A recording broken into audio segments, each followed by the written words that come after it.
You have a great on-screen chemistry with Sienna Miller. What was it like working together?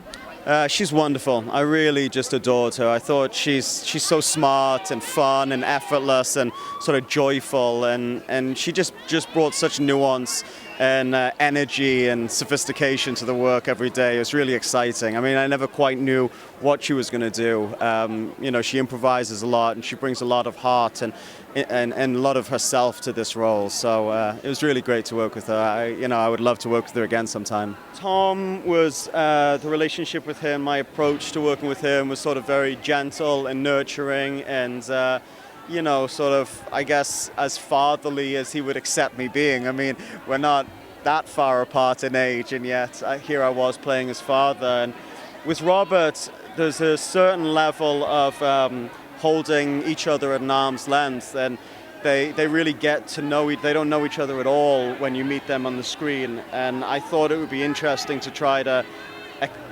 develop that relationship in real time on the screen. So I chose not to really have any interaction with Robert other than when the camera was rolling, which was an interesting experiment and not something that I ever really discussed with him, but just sort of evolved naturally, and he seemed to be game for it. So it was nice. It was fun, and now I've got to know him a little bit subsequently, and obviously grown to really like him. He's a lovely guy.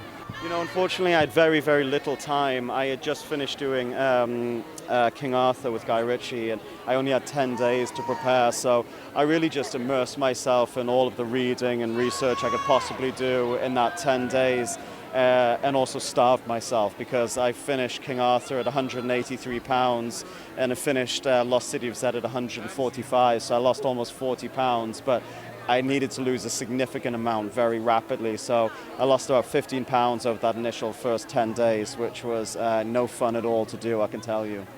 I mean, I suppose, it was very strenuous, some of these locations we were going to, and like I said, we were losing weight, so I was on very, very little calories, so I would get pretty fatigued sometimes, and a little emotional sometimes, frankly, when you're starving yourself like that, I found myself on a real emotional roller coaster. Sometimes I was sort of manically happy and energetic, and sometimes I just had no energy and wanted to cry. So just trying to stay as emotionally consistent as possible, I suppose, was the biggest physical challenge.